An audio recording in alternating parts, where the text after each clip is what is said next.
All right, the next question is, I came across the term codependent relationship a while ago, and I believe that describes the sort of relationship that I now have with my parents.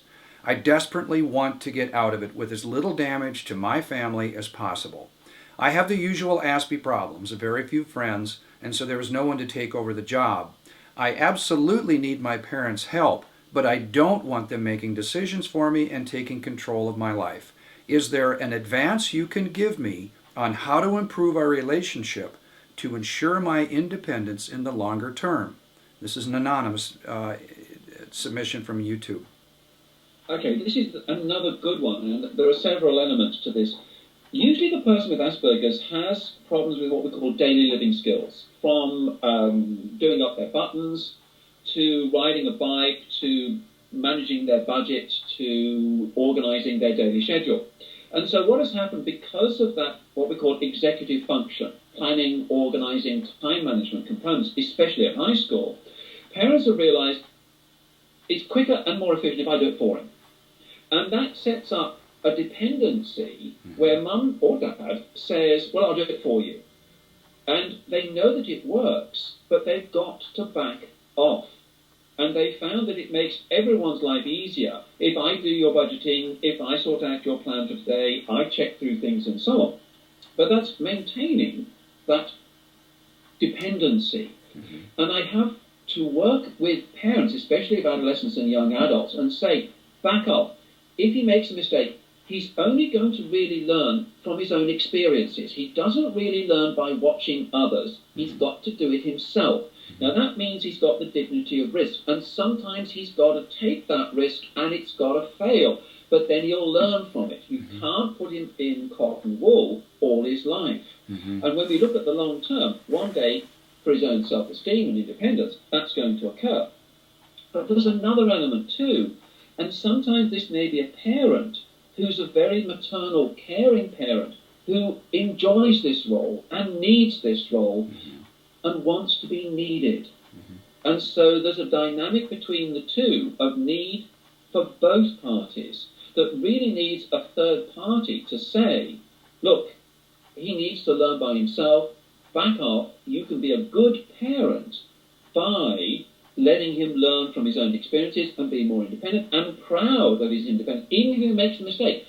In a way, you're coveting him and supporting him so that you don't get the reaction of his failure. So it's also to protect you as much as him. But I'm sorry, he's got to learn to fly, in which case, if he's going to leave the nest, he's got to jump out the nest, hit the ground, and then get up and fly. But so he's got to hit the ground first. You would suggest a third party that enter the scene at this point in time to perhaps set some boundaries between the two of them? Yeah, because in a way that it really needs someone to be objective and reassuring. Because what you've got here is an enormous amount of anxiety and antagonism. Okay, yeah. Okay, so seek some help on that. You're going to need a third party to assist. All right, the next question is, when I first read about AS years ago, I immediately thought of my friend. He didn't want to hear of it then. My friend refuses to even look at the materials, insists, I don't have your disease, despite how many people behind his back say that he's a poster person for AS. I want to help him connect with the local AS resources that have helped me, but he would have to be motivated on his own to do this. It's really frustrating, though, to hear him go on about issues that I know there is help for if he would think of screening himself. Any advice? This is from Sleepy. Okay, I don't know the person, but I think deep down he knows, but he doesn't want to admit it. And in part, when somebody has Asperger's, there comes a time in their life when they know they're different. And it's how do you react to it? Now, some will internalize it and become depressed, I'm stupid, I'm bad. Others will have a sense of denial and arrogance. No, I'm okay, I am fine, there's nothing wrong with me. You're the one with the disease, you're the one with the problem. And they're trying to convince themselves. And as Shakespeare again said, he doth protest too much. In fact, there's something going on here. Now, I don't have your disease. It means he implies that Asperger's is a disease, it's a defect, it's somebody to really not want to be. So his main understanding may be that people with Asperger's are stupid, ridiculed, mad, etc. And that's where I think it's important that we have, and we'll talk about this probably later, those Asperger mentors who are really good guys and they show what can be achieved, etc., that life is not a disaster, and embrace your Aspiness, show your qualities, etc. It's something to be proud of, not something that you should in any way feel, no, I don't want to have that. Now, the thing is that this person is, what do I do? And they know this. Sometimes you can leave something for them to read or look at, but don't make a comment and say, this is you. So it may be a little brochure, it may be a book, it may be a video you watch together or something that brings out the topic, and you don't say anything for several days, if not weeks. And then you come back, because they need to think about it, of, you know, when you saw that film, yeah, what did you think of it? I mean, you may say, I related to bits of it, no bits of it. What about you? And if he said, no, he's not going to be interested. He's not ready yet. You're going to have to wait. If they say, yeah, that was a bit me, well, let's explore it together more. Not say, you've got it. Let's explore it. Let's find out. Let's look on the internet. Let's find out what those bits are. Whereas the person who wrote this question knows it, but you don't say that at the beginning. Sleepy, I also want to give you credit for being compassionate and doing something, doing a favor for your friend here. That's remarkable. Good for you. Yeah. The next question says, hi, Dr. Tony. I am possibly the most successful salesman for my employer, having been nominated for the top sales award 6 times in 8 years. Now, under a new manager, I face performance management, a euphemism for sacking me. They are using obscure behavioral standards to construct a case. Now, I have created a presentation to explain my behaviors to the team, but I've been given just 10 minutes to present them. I've not done anything wrong, and I have received praise from my customers. Can I do anything to prevent them from sacking me? And this is from Paul. Okay, Paul, this is a very important one. The official definition of Asperger's syndrome is a person who has difficulty relating to their peers. Now, that's crucial. Peers. With the kids with Asperger's, they can be very good with younger children or older children. Now, the thing is here, you are very good with your customers. I've known those with Asperger's who have been exceptionally good doctors and nurses, wonderful with their patients, but it's the peers that really find there's a problem. And you've said the key word here in your question, of the team. So despite the fact that you are an exceptional salesperson, you know the script, you know what to do, you're very convincing, etc., what they're saying is, we don't understand you, but we're not going to spend the time to understand you. It's easier to get rid of you. So what it means is that there are aspects of the interpersonals and team components in the workforce that may be confusing or annoying your workmates, or that manager is getting complaints from others, or that manager doesn't understand you and would rather reject you than spend the time understanding you. Now, that would be a terrible waste of your talents. So first of all, please don't see it as a fault in you, that there's something wrong with you in that situation. I think that the boss needs an understanding of what Asperger's is. Now, assuming this person, Paul, has a confirmed diagnosis, I asked Paul to prepare a document of just about 2 pages, so it's read, on the characteristics of Asperger's, why it makes you good in the job, but how to support that person in recognizing the challenges. Now, there are a variety of books now on employment, so I'd ask Paul to read them, identify the key issues that are relevant to him, and then from that, create a brief description of himself. Now, if he's got that 10 minutes to present it, that's what I do in the 10 minutes. Excellent and then advice. See what happens. Good luck, Paul. I hope you report back to us on how this goes. If you have talent and ability, my hunch is that they are going to try to find reasons to keep you. So the more you can educate them as to how they can help support you, the more both of you will find success. That's great, Dr. T. Thank you. The last question is, hi, how do I handle inappropriate touch? My 10-year-old Aspie boy has touched my 4-year-old son inappropriately. The touch is sexual. And this is, I'm very concerned about his behavior. What can I do? This is from Ramali, mom of 10-year-old with Asperger's. Well, my first comment is, don't panic. Okay, this one intimate event, it does not mean that you've got somebody should we say, who's going to be a pervert in any way. Okay, this is a 10-year-old. First of all, I have a little bit more information here before me of exactly what happened, and my first question is, where did he get that information from?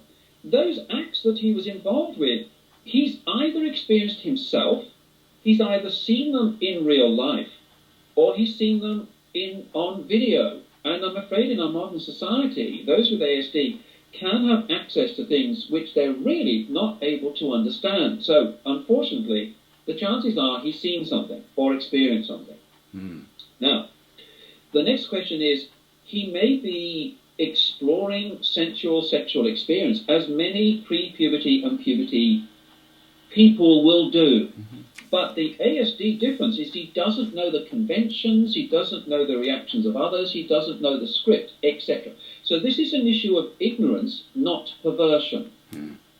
So what we go through is helping that person to understand that there are certain things for kids and there are certain things for adults. For example, having a baby is only done by parents for various reasons. Why is it that children can't have babies? Why is it that children can't drive a car? Why is it that children don't have a job? But this is also why there are certain areas of touch and sensual experience that are not for children, but they are for adults. And how old are you? 10. You're not an adult. Not for you. So it's going through the idea of private and public and understanding. What we may do is use Carol Gray's comic strip Conversations, which is to draw an event with stick figures and speech and thought bubbles to go through either the event that the person is concerned about or how they first got that knowledge. So in other words, if you present to that person your agitation, they're going to shut up. They're not going to tell you, no, I don't know, I've forgotten. So you've got to say, look, I need to find out, from my point of view, this is not a punishment, this is nothing wrong, I just need to know what happened. Can you draw the situation when you first knew about this action? Can you then draw the action? We do the thought bubbles of how do you think the 4-year-old was feeling when you did this?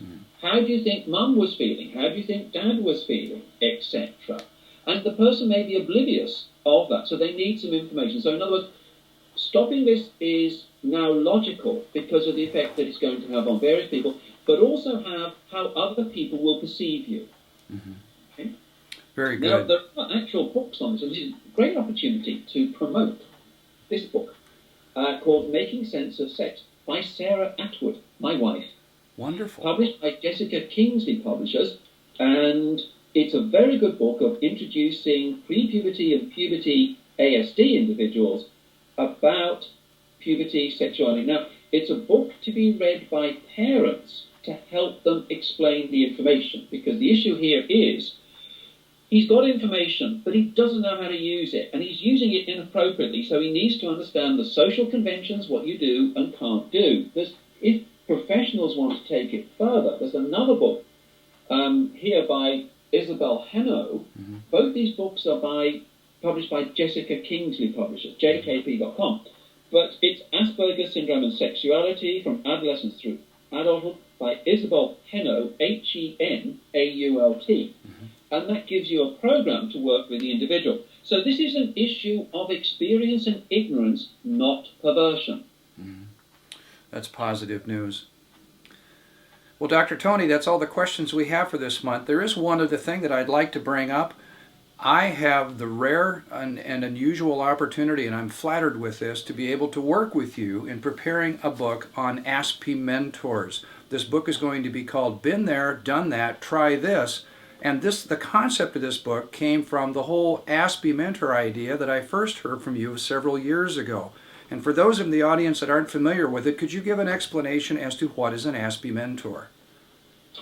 Okay, this is someone who has Asperger's syndrome, who has knowledge, what I call the wise elders, but you don't have to be old, of Asperger's syndrome, to give advice for the younger ones. Now, there may be bullying and teasing that you've experienced and how you coped with it. Well, teenagers need to know that.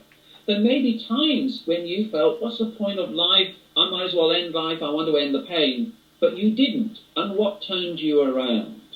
You may have thought, oh, I'll never get a relationship. I'll never. And you did. And how did you do it? Now, to a certain extent, as a parent or professional, you can give, shall we say, hope. But it's much more powerful if it comes from someone who's actually experienced the predicament that the person is in. So it's really writing little bits about how you have been successful in any aspect, from friendship, leaving home, relationships, finding the right job, emotions, how have you coped with your anxiety, how have you coped with a variety of situations. So we need the advice from those with Asperger's themselves. What do you find has been successful? And in part, what's not been successful? Now, this is knowledge that could help people all over the world. Dr. Atwood and me from Autism Hangout, and the author, Anita Lesko, who has written the book When Life Hands You Lemons, Make Lemonade, are the three of us that are coming together to help draw this wisdom. What we've done is we've created a survey that is online. You can see the address at the bottom of this screen. We're trying to determine the 17 to 18 most pressing, stressing issues in the life of a younger person with Asperger's. When we get those organized and structured and ranked, we're going to then give those questions to a panel of Aspie Mentors, and we hope to assemble as many as 100 of them. We have about 20 at this point in time, and there are some remarkable names. When you take a look at the people with Asperger's that have achieved success in their life, and that's by many definitions, those that have found the ability to pursue their gifts and their strengths, it's amazing what they've done. It's amazing what they've contributed to society. They're going to take these questions, and then they'll write their response to, I've been there, I've done that, you might try this. So the book is called Been There, Done That, Try This, An Astronaut's Guide to Life on Planet Earth. And we hope to have the research done by the end of this summer, and we'll be compiling it, and we hope to be able to launch it the first part of next year. But for those of you with Asperger's syndrome, take a look at the survey. Again, the address is here at the bottom of this page. We would certainly enjoy your input. We'd like to get as many as 2,000 responses. We're well on our way now, but we're looking for statistical significance, and we want to take this Aspie Mentor concept and really make a contribution so younger people with Asperger's don't have to suffer some of the trials that some of their older peers did. Okay, great. I thoroughly endorse that. That's great. Dr. Tony, as always, it's a pleasure. Thank you for your thoughtful, compassionate answers. And I wish we didn't have to wait another month and a half to 2 months to do this, because I certainly enjoy hearing your wisdom.